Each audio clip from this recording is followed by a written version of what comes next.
सीधे जयपुर लिए चलते हैं। ध्वज आर्य हमारे संवाददाता हमारे साथ मौजूद हैं।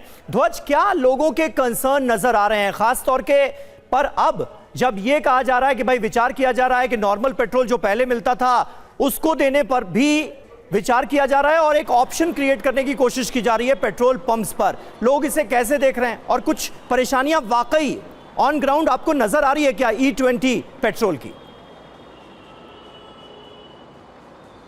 बिल्कुल, देखिए, जब तक अभी तक हमने जितने लोगों से बात की है और कई लोगों से बातचीत की, उन्होंने एक सवाल उठाया है कि ये जो नॉर्मल पेट्रोल है वो क्यों नहीं दिया जा रहा और इसके लिए अब सरकार विचार कर रही है। ये अच्छी बात है। मैं राजधानी जयपुर के एक जो है पेट्रोल पंप पे हूँ, यहाँ इनके ओनर भी हैं।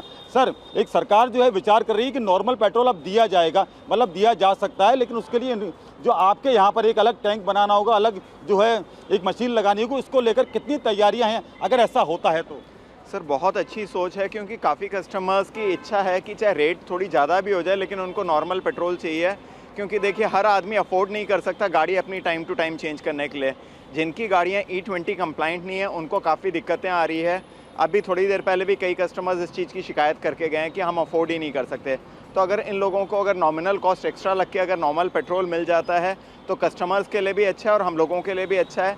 कस्टमर्स इससे खुश रहेगा और इससे क्या लड़ाई झगड़े कम होंगे, क्योंकि नॉर्मल पेट्रोल से गाड़ियां खराब कम होगी। E20 में जो आपकी तैयारियां हैं सर यहाँ पर, अगर एक एक्स्ट्रा टैंक बनाया जाएगा, क्योंकि इसके लिए अलग से जो है तैयारियां करनी पड़ेगी, उसके लिए क्या करेंगे? सारे पंपों पे नहीं हो सकता है, जो पंप छोटे हैं उन पे तो नहीं हो पाएगा, लेकिन जिनके पंप्स बड़े हैं उन पे ये दिक्कत नहीं आएगी, आराम से बन सकता है। बिल्कुल, आप देख सकते हैं कि उस तरह का इंफ्रास्ट्रक्चर बनाने में भी अच्छा खासा वक्त लग जाएगा। ध्वज आपने ये बहुत इंपॉर्टेंट बात कही। पेट्रोल पंप ओनर जो थे वो ध्वज आर्य के साथ मौजूद थे। टुटू धवन जी हमारे साथ मौजूद हैं। टुटू धवन जी, अक्सर पेट्रोल में मिलावट की शिकायतें भी हम सुनते हैं। अब क्योंकि E20 पेट्रोल मार्केट में आ गया है तो जो नॉर्मल पेट्रोल और E20 पेट्रोल में अगर कंपैरिजन किया जाए तो मिलावट की आशंका किसमें ज्यादा होती है, किसमें मिलावट आसानी से की जा सकती है?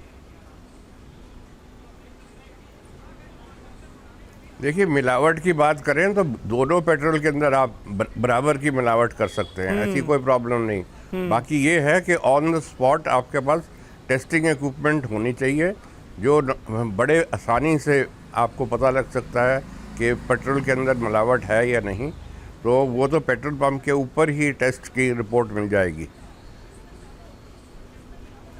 ठीक है। अच्छा टुटू जी, जब पेट्रोल मिलावटी है ये कहा जाता है, कई जो गाड़ी ओनर्स हैं वो इस बात की शिकायत कर रहे हैं, और अगर ऐसे में गाड़ी खराब हो जाती है तो आम इंसान जाए तो जाए कहां? क्योंकि कार कंपनियां तो कह देती हैं कि जो पेट्रोल आपने डलवाया गाड़ी में वही मिलावटी था।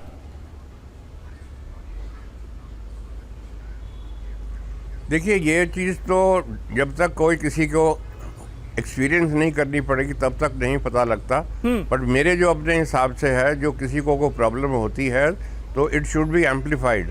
जो आपको कोई इंजन खोलने के बाद कुछ प्रॉब्लम आई है तो आप बेशक पेट्रोल पंप ओनर्स को बताइए, वो अपनी तरफ से आगे जो कंपनी के बॉसेस हैं या गवर्नमेंट की जो एजेंसीज हैं उनको बताएंगे, so that they are aware.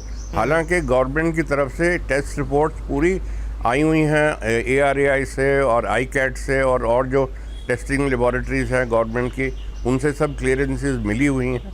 बाकी ये जो आपके हिसाब से अगर नई गाड़ी में कोई पेट्रोल डलवा रहा है जो कि इंश्योर्ड व्हीकल है और गाड़ी अगर खराब हो जाती है पेट्रोल में मिलावट की वजह से या फिर इथेनॉल की वजह से, तो इंश्योरेंस क्लेम रद्द तो नहीं किया जा सकता ना?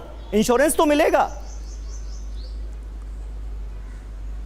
इंश्योरेंस तब मिलेगा जब आपने पॉलिसी ली हुई है कि आपको ऐसी प्रॉब्लम के अंदर आपकी इंश्योरेंस क्लेम मिले। आपने जो पॉलिसी के अंदर ये क्लॉज नहीं इंट्रोड्यूस की तो आपको इंश्योरेंस क्लेम नहीं मिलेगा।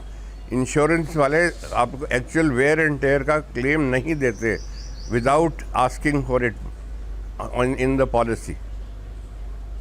चलिए सर, बहुत बहुत शुक्रिया। मन में कई सवाल हैं लेकिन वक्त की थोड़ी सी कमी है, इसलिए इस चर्चा को हमें यहीं पर खत्म करना होगा। और सरकार अभी विचार कर रही है, ये फैसला लिया जाता है या नहीं ये भी देखने वाली बात होगी, क्योंकि इंफ्रास्ट्रक्चर उस लिहाज से पेट्रोल पंप्स पर डेवलप करना होगा। एक अलग पंप लगाना होगा, नीचे एक अलग टैंक लगाना होगा जिसमें नॉर्मल पेट्रोल को स्टोर किया जाए, क्योंकि अभी तो हर जगह पर E20 पेट्रोल ही मिल रहा है। तो दुश्वारियां भी काफी हैं इस फैसले को अमल में अगर लाना है। तो एक छोटा सा ब्रेक यहां पर ले रहे हैं आप सभी का बहुत बहुत शुक्रिया हमारे साथ जुड़ने के लिए। फौरन होते हैं हाजिर।